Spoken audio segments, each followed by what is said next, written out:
Entonces, al ver nosotros que Israel todavía no mora confiadamente, que para que esta invasión de la Tercera Guerra Mundial se lleve a cabo, Israel tiene que morar confiadamente, y solo lo puede hacer al que consideran el mundo islámico como el anticristo para ellos, las cosas que deben suceder pronto. Estos primeros 3 versículos, que son los que yo quisiera abarcar en este día, es la clave también para todo el resto del libro del Apocalipsis, porque vamos a ver de qué forma el Espíritu Santo despeja muchas incógnitas, muchos misterios que se encuentran ya en el libro, pero sin entender estos 3 primeros versículos.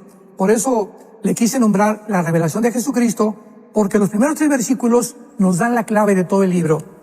Y dice así: la revelación de Jesucristo que Dios le dio para manifestar a sus siervos las cosas que deben suceder pronto, y la declaró enviándola por medio de su ángel a su siervo Juan, que ha dado testimonio de la palabra de Dios, del testimonio de Jesucristo, de las cosas que ha visto. Bienaventurado el que lee y los que oyen las palabras de esta profecía y guardan las cosas que en ella está escrita, porque el tiempo está cerca. Bueno, podemos comenzar rápidamente con la etimología o el significado de la palabra apocalipto, que es la palabra griega que se tradujo revelación. En las Biblias en inglés, así se encuentra la traducción, The Revelation of Jesus Christ. Y aquí se tradujo en el español, la revelación. ¿Por qué? Porque la palabra apocalipto es una palabra que significa varias cosas.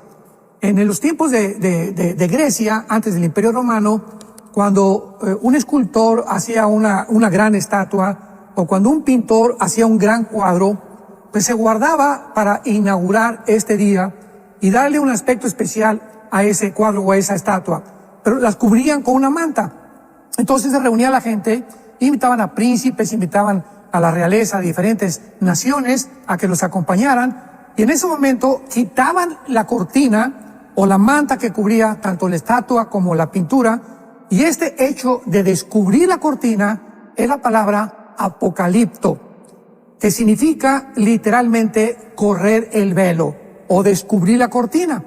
Entonces, dice la Biblia que esta revelación es que Dios le da a su Hijo Jesucristo el poder de que Él, Jesucristo, nos corra la cortina para que nosotros, sus siervos, esto es muy importante, porque el libro de Apocalipsis, como todas las Sagradas Escrituras, los 66 libros de la Biblia, están escondidos. Es un misterio para la mente natural, para la mente que no tiene la iluminación del Espíritu Santo.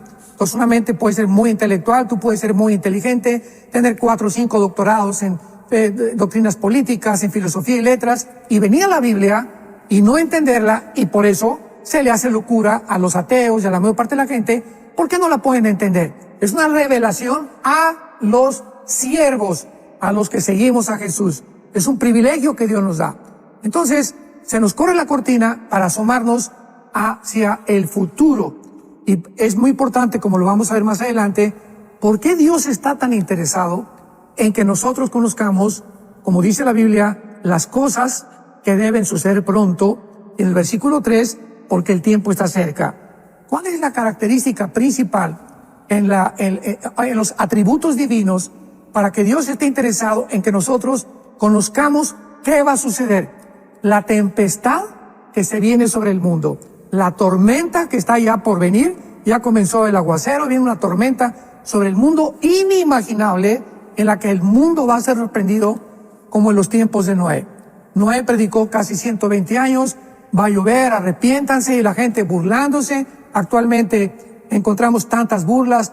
¿Cómo es posible que prediquen del rapto que ni existe en la iglesia, que ni existe en la Biblia? Es una doctrina que fue inventada hace 2 siglos por John Darby. Tantas barbaridades que se están usando para poder atacar la escatología y el futuro, precisamente porque esconde el misterio que Satanás no le conviene que nosotros como iglesia lo podamos conocer.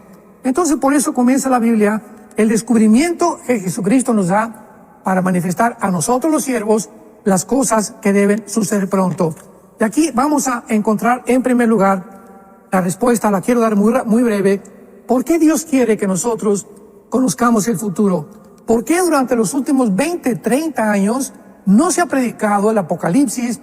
Muy raras veces, ya la profecía está completamente olvidada. ¿verdad? Ya no hay nada de interés en cuanto a qué está pasando, pero ahora que comienza a arder el Medio Oriente y ahora que Rusia invade Ucrania, como que todos los cristianos volvemos otra vez, ahora sí, ¿qué dice la Biblia? Ahora sí estamos interesados, ¿verdad?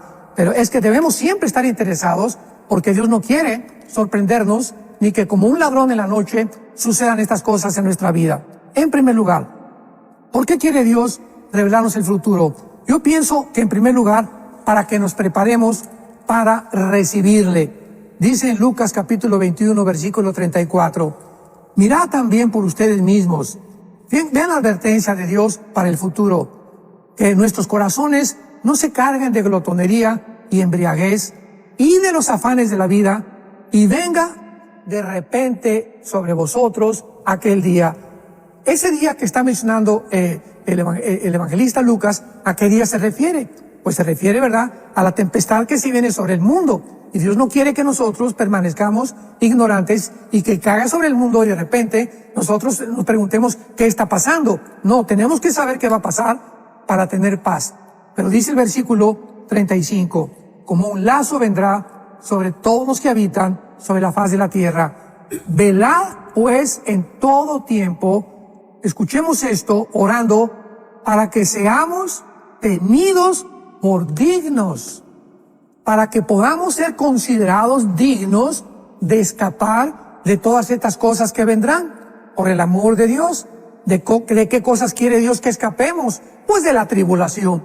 Entonces, no todos van a escapar, ¿verdad?, en el arrebatamiento de la iglesia, sino que Dios quiere que nosotros estemos conscientes de que va a ser aquellos que están velando, aquellos que no se han enfrascado en los negocios de la vida, y en los afanes de la vida, y en la angustia, y en el estrés, y hacer dinero, y obtener un lugar público, ser famoso, tener fama, etcétera, etcétera. Todos estos enemigos entran y ahogan la semilla de Dios. Entonces, esta es la primera cosa que Dios quiere que nosotros sepamos, porque quiere que nosotros conozcamos el futuro. En segundo lugar, para motivarnos a ganar almas. Dice en 2 Pedro 3:9, claro, porque Dios no quiere que nadie se pierda, sino que todos procedan al arrepentimiento. Entonces, Dios quiere, ¿verdad?, que esto nos motive al ver todo lo que está pasando, como lo vamos más adelante, que nos encontramos ya a través de las señales que son ya impresionantemente evidentes, que ya cautivan nuestra alma y nuestro corazón y nos hacen discernir que ya nos encontramos realmente, tal vez en la última generación de la historia, ganar las almas. Porque este es el corazón de Dios. De tal manera amó Dios al mundo, para que tú que estás escuchando no te pierdas, mas que tengas la vida eterna. Dios quiere que conozcas quién es Dios, que existe, que es real, que la vida fue manifestada y que es el testimonio que nosotros damos. Entonces tenemos que movernos al saber que está comenzando a llover ya en el mundo, a ganar las almas. En tercer lugar, para que recordemos que somos extranjeros y peregrinos en el mundo. Dice en Hebreos 11:13, porque todos estos testigos que menciona Hebreos 11, murieron sin haber recibido lo prometido, sino creyéndolo, mirándolo de lejos y confesando que eran extranjeros y peregrinos en la tierra. Porque si hubieran considerado que podían regresar a su tierra donde salieron, hubieran tenido tiempo, pero salieron porque sabían que Dios tenía una ciudad mucho mejor para ellos, una ciudad completamente construida por Dios. Así que Dios quiere que entendamos, vamos de paso por el mundo, santos de Dios. No podemos aferrarnos a ningún pedazo de tierra, a ninguna propiedad, a nada, porque este mundo va a pasar y sus deseos, pero el que hace la voluntad de Dios va a permanecer para siempre. Y finalmente, para que lo más importante, mientras van aconteciendo todos estos eventos, mientras va sucediendo lo que estamos viendo, ya Israel en pies de guerra, un ataque contra los grupos terroristas, Rusia no se va a quedar con los brazos cruzados, va a ayudar a Irán, de alguna manera va a explotar una guerra que no es la tercera guerra mundial. Vuelvo a enfatizar esto, vienen 2, 3 guerras antes de que venga la tercera guerra mundial, en la cual no vamos a estar nosotros. Pero en cuarto lugar, Dios quiere que sepamos el futuro para que conforme los eventos vayan sucediéndose, podamos nosotros entender que Él es fiel, que lo que hizo con Israel lo va a hacer también con nosotros. Por ejemplo, rápidamente dice Ezequiel 38, versículo 8. Veamos esta profecía de hace 2700 años, santos de Dios. Ezequiel 38, versículo 8. Dice así, veamos los detalles de esta profecía. De aquí a muchos días serás visitado. O sea, aquí se profetiza una invasión masiva de una confederación política de muchísimas naciones en contra de Israel, que es la Tercera Guerra Mundial. De aquí a muchos días serás visitado. Al cabo de años, o sea, a Shanek, se dice en el hebreo que es al final del tiempo, al final de los días. Serás visitado a la tierra salvada de la espada, recogida de muchos pueblos. ¿Quién es esta tierra? Lo dice más adelante, Israel. Hace 2700 años no estaban en el exilio. Y aquí se está profetizando que cuando ellos regresaran, 1948, vendría la invasión, vendrían los años en la que Israel se vería afectada completamente, si no es por la intervención de Jesucristo, que los va a salvar de la Tercera Guerra Mundial. La tierra recogida de muchos pueblos a los montes de Israel, que siempre fueron una desolación. Cuando llegó en el 48 Israel, no había árboles, no había olivos, era un desierto total en el 48 hasta el 50, 52 Israel. En el 52 había 6 millones de olivos plantados, cumpliéndose las profecías que era una desolación. Ahorita Israel, en medio de todo el mundo árabe, es un oasis, es una nación fructífera, es una nación con adelantos tecnológicos impresionantes. De los premios Nobel que ha habido, el 65% los han ganado los judíos. En fin, hay muchas cosas, muchos clips, muchos links, muchos eslabones que Dios nos pone. Y finalmente dice así, que siempre fueron desolación, mas fue sacada entre naciones y moran confiadamente. Entonces, al ver nosotros que Israel todavía no mora confiadamente, que para que esta invasión de la Tercera Guerra Mundial se lleve a cabo, Israel tiene que morar confiadamente, y entonces viene la invasión contra ellos. Pregunta, nunca hasta ahorita Israel ha vivido confiadamente. Ahorita antes del programa platicábamos con Jonás y con Roger, ¿verdad?, acerca de que no hay una sola familia en Israel, una sola familia que no haya perdido hijos o nietos o sobrinos en alguna de las guerras desde el 48. Israel es un pueblo que vive con la ametralladora, con los R-15, ¿verdad?, en la cama, se levantan con armados. Es un pueblo que está continuamente al borde de ser destruido, de ser exterminado. Y por el milagro de Dios, que ha prometido guardarlos hasta el final, nadie los va a tocar. Como dice Jeremías 31, 35 al 37, es indestructible hasta la Tercera Guerra Mundial. Entonces es importante que nosotros veamos que al suceder estas cosas, el único tiempo cuando Israel vaya a vivir en paz va a ser cuando el anticristo firme un tratado por 7 años garantizándoles la paz. Antes no va a haber paz para los judíos. Entonces, para que este tiempo llegue, que ya está casi delante de nosotros, Israel va a tener que ser atacado después de estas guerras, va a tener que pedir ayuda al anticristo, que va a ser el Mahdi del mundo islámico, para sentarse con ellos y que este hombre les garantice que ninguna nación árabe, ningún nación islámica los vaya a atacar. Y solo lo puede hacer al que consideran el mundo islámico como el anticristo para ellos. Entonces, por eso Dios quiere que nosotros sepamos las cosas que deben suceder pronto. Porque el cristiano, en el momento de recibir al Espíritu Santo, las vendas completamente se nos comienzan a caer. Dice el libro de Isaías que el mundo tiene una venda sobre sus ojos. O sea, el mundo, los seres humanos, bíblicamente, tienen una venda que no pueden discernir, no pueden diferenciar, que hay una dimensión espiritual mucho más real que la dimensión física en la que nosotros vivimos.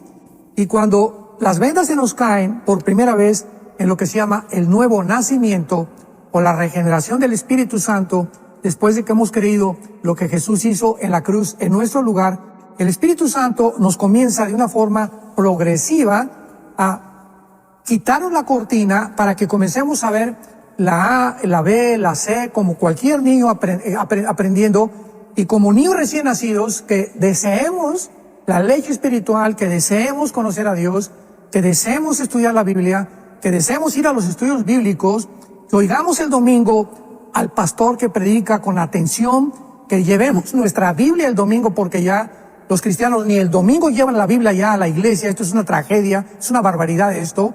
Y mientras más nos alejamos y nos separamos de Dios, no nos damos cuenta que es la influencia del poder espiritual. Así como Satanás quiso separar a Israel de su tierra, separarlos de su lenguaje, separarlos de sus tradiciones, separarlos de su religión, lo mismo está haciendo con nosotros, con la iglesia.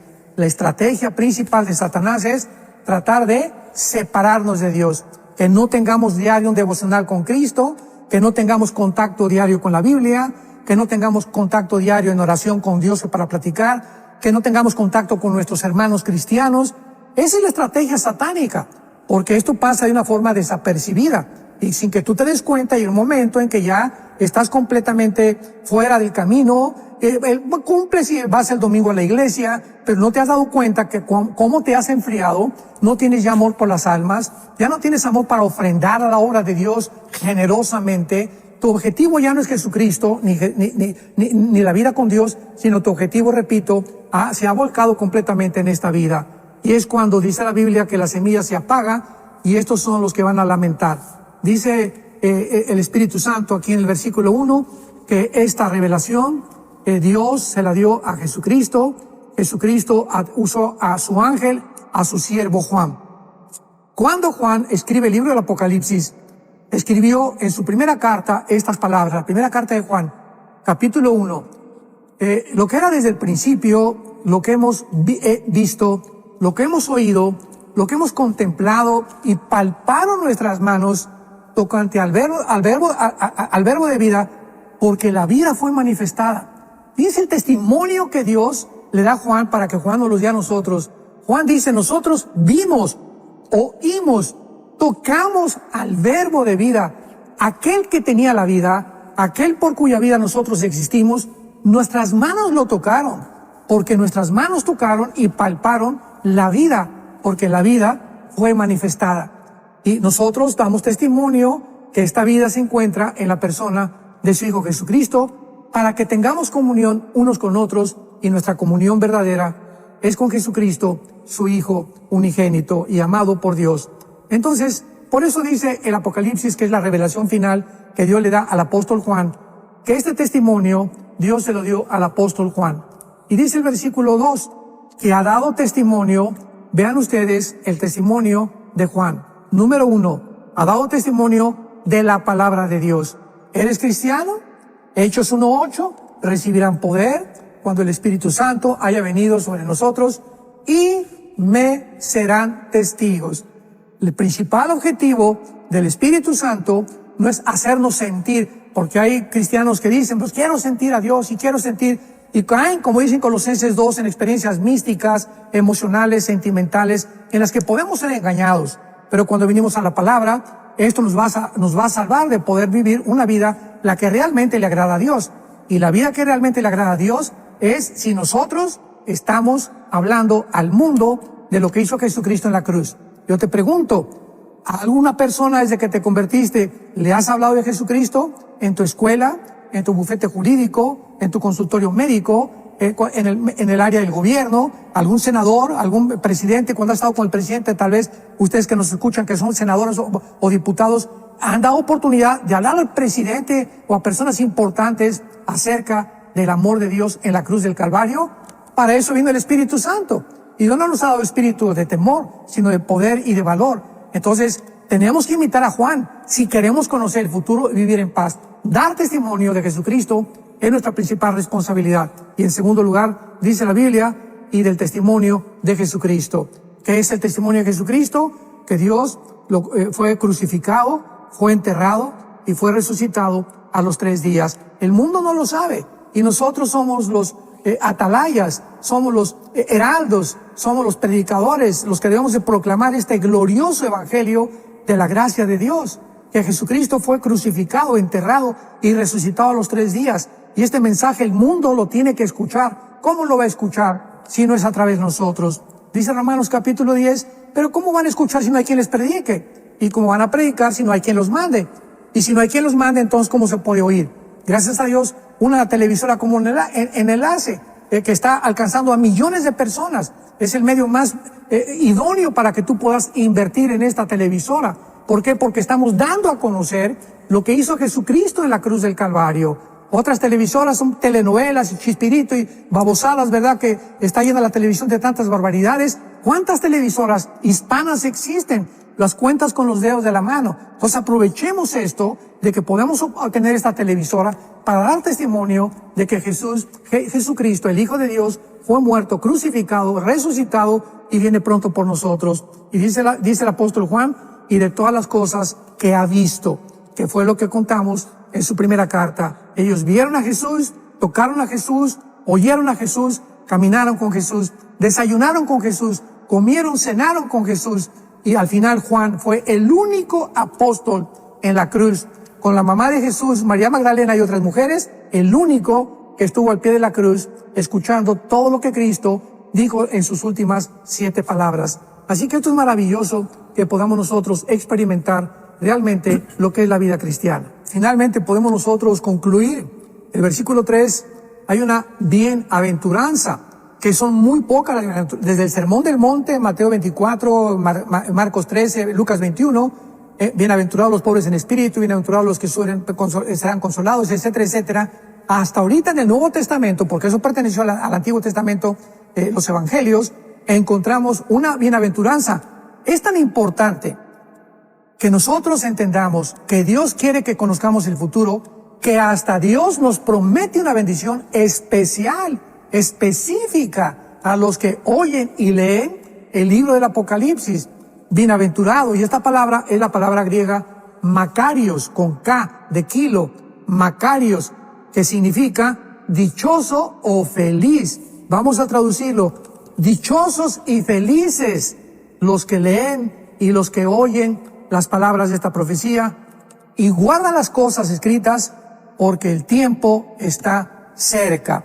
¿Por qué Dios nos da esta bienaventuranza, esta bendición tan grande, que dice que el Espíritu Santo va a producir entre nosotros un gozo cuando sepamos el futuro y estemos seguros que todo lo que viene ya fue escrito, por lo cual estamos seguros en la mano de Dios? En primer lugar, porque este gozo que nos va a producir es que vamos a saber que pronto todo va a terminar. Dice la Biblia, porque el tiempo está cerca. Amados santos de Dios, nuestra vida es de que 70, 80, 85 años, dice el Salmo 90, los más robustos, los más fuertes, todo va a terminar. Nuestra vida pasa como una niebla, dice Santiago 4, que desaparece, aparece y desaparece por un momento. Tenemos una sola vida. Ahorita tú que me estás escuchando, tienes que tener la conciencia de que esta respiración que tienes y que hemos amanecido tiene un propósito principal. No es hacer dinero, no es hacer negocios, es busquemos la manera hoy a quién hablarle de Jesucristo, a quién compartir,